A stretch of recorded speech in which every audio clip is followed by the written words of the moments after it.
They have driven $500 billion of investment out of our country with heavy taxes and by blocking resource projects in this country. I couldn't agree more with that.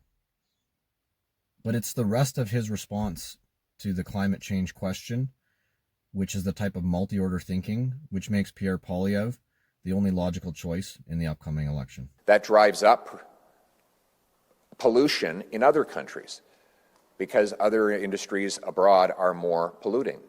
I'll give you the example of aluminum.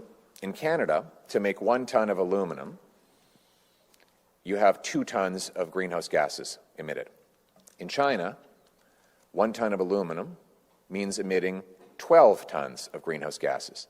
By taxing our energy, our aluminum makers, we drive the production to China, where the emissions will be much higher.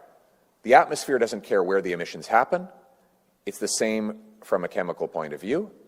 And so what I'm saying is let's bring down global emissions by bringing production back. So I've heard these arguments before, and I agree with them. But it's what Poilievre says next which really got my attention and kind of, in a little way, blew my mind.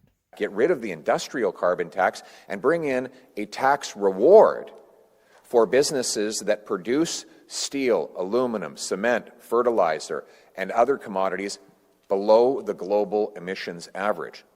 So it's a global problem with a local solution.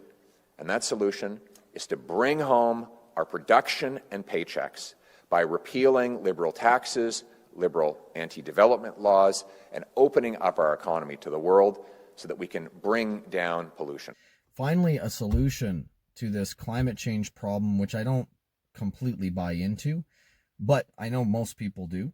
So finally, a solution that not only addresses the problem, but that supports Canadian business. Why does you ever notice this when it comes to like leftist thinking?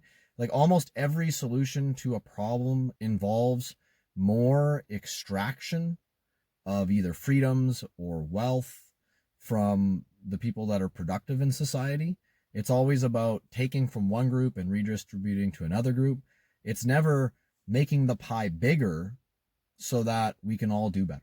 You rarely hear politicians come up with solutions to problems that are sophisticated like this. It's a lot of times it's a very linear, one-dimensional thinking. Oh, we've got too much carbon, let's reduce the carbon. And it's like, yeah, but that doesn't really address the global problem.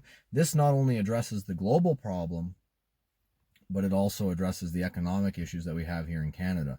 I honestly think that to vote for any other party but the Conservatives in the next election is, I don't know if Canada will survive under another Liberal government. I really don't.